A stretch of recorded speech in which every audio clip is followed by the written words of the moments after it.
how to lock in profits and cut losses automatically by setting up stop losses on Webull. By the end of this video, you'll confidently know when and how to use them correctly. Inside Webull, click sell and hit stop. This protects you by automatically getting you out of a trade if the stock moves against you. So let's say you just bought Tesla stock at $408 per share. To protect yourself ahead of time, you decide that if Tesla falls to 370, you want to get out of the trade. You'd enter 370 for the stop price. Then if Tesla does fall to 370, Webull will automatically place a market order to sell. Next, enter the number of shares to sell. For time in force, you have two options, day and good till canceled. Day keeps your order open until the end of the same trading day only, while good till canceled keeps it open for 60 days. This is a better option if you're swing trading, otherwise you'll need to place a new stop order every single day. But you really need to be careful using a stop order because you can get less for your shares than you originally thought. Since a stop order triggers a market sell once your stop price is met,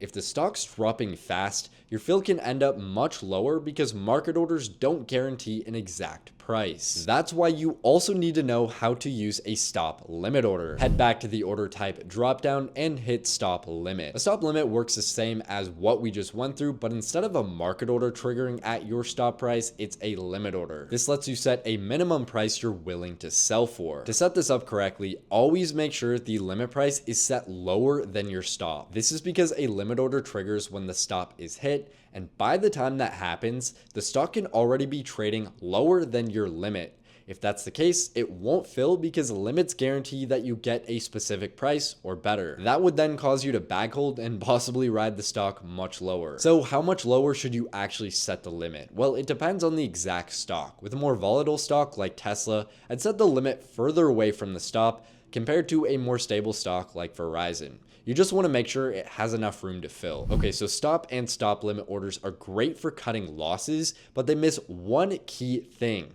locking in profits automatically as a stock climbs. That's why knowing how to use a trailing stop order can be extremely helpful. With this, the stop automatically moves up with the stock, but never back down. So if the price reverses, it locks in your gain by selling once it hits your stop. To set this up the right way, hit trailing stop, then you'll enter the trail amount. This is the amount below the stock price that a new stop will set. So if you set a $10 trail, the stop will automatically stay $10 below every new high that the stock makes. So let's say you bought Tesla at 400 and set a $10 trailing stop. As it climbs to 420, your stop automatically moves up to 410. If Tesla keeps running up to 430, let's say, your stop would then move to 420.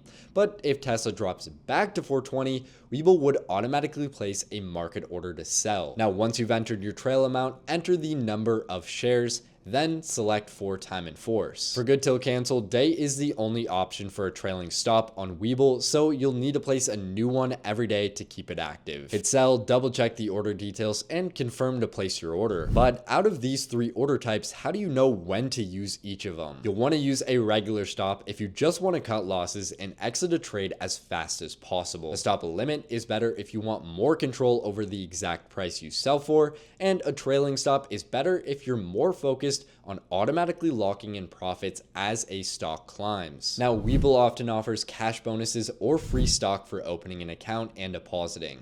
This is required to get started, so don't miss out on free value if you haven't signed up already. The link in the comments below shows you what you can currently get and a way to sign up. For a walkthrough of the features you can use to better your trading and investing, you'll want to watch this Webull app tutorial for complete beginners video.